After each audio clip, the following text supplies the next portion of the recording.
Are you perimenopausal? Is that why you're feeling so off and different? The truth of the matter is, it could be why you feel off and different. I'm going to go through the symptoms, some of the symptoms of the perimenopausal state. I have another video that I'll make sure I link here about when exactly, like in your age range, when perimenopause often happens. Typically for women, we know that perimenopause is the period of time that precedes menopause, which is the absence of menstrual periods for at least 12 months, okay? Perimenopause is that period before then.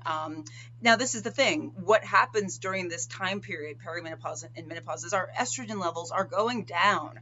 That causes a lot of changes. There are hormonal imbalances, and therefore, what does it do to our body? Well, it does a number of things. First thing is, in the perimenopausal state, you will likely notice irregular periods. Periods can be irregular. They can be different than what your normal is. That means they can be heavier, they can be lighter, they can be longer, they can be shorter, okay? But just different. The other things is that your mood may be different. You may be more irritable. You may be more, say, depressed, or sort of mood swings or changes, more anxious, etc.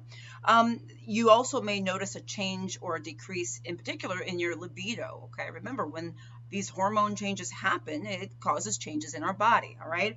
And also hot flashes can begin around this time as well, okay? We certainly think of hot flashes in menopause, and these symptoms happen in menopause as well, but they can also happen in perimenopause. Night sweats oftentimes go along with this hot flashes idea.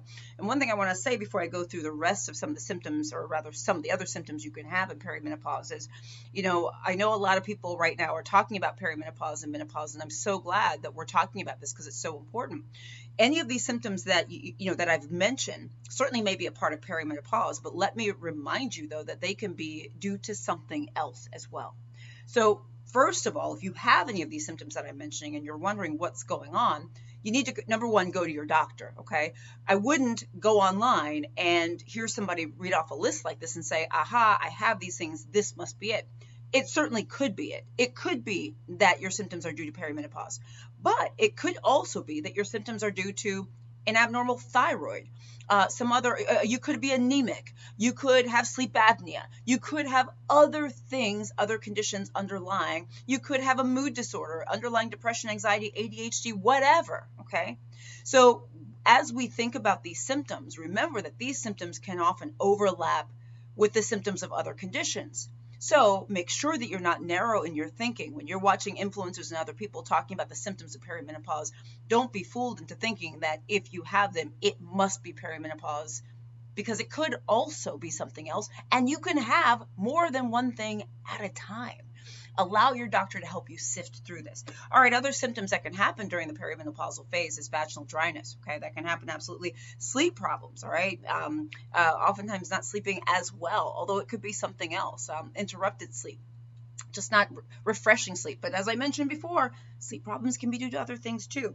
Trouble concentrating, all right? So sometimes in addition to mood issues, you may feel like, gosh, I'm just distracted. I just don't feel like myself.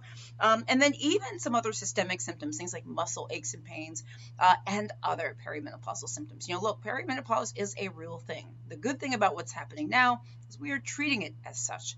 But what I also want to remind you to do is to not be narrow, too narrow in your focus, and assume that, again, your symptoms, if they are these, is only perimenopause, because they could also be other things as well. So you're probably wondering, what do you do about it? The most important thing is to go to your doctor. About symptoms that you may be concerned are perimenopausal, menopausal, start with your GYN. They are the experts with this, okay? So definitely start with them. Let me know in the comments if you have these symptoms in perimenopause. Remember, in perimenopause, you still got a period, okay? It just may be different. Menopause is the absence of a period for at least 12 months or longer, okay? Let me know in the comments what's been going on with you. I'm Dr. Jen Caudle, practicing family physician, on-air health expert, and video creator. Please subscribe to my channel on YouTube. Follow me, like my page on YouTube. I'm on TikTok, Instagram, LinkedIn, WhatsApp, you name it. Please, Instagram, I said that. Please follow me there. Also, please go to my website, drjencaudle.com. Sign up for my free health newsletter, guys. Love you. Bye.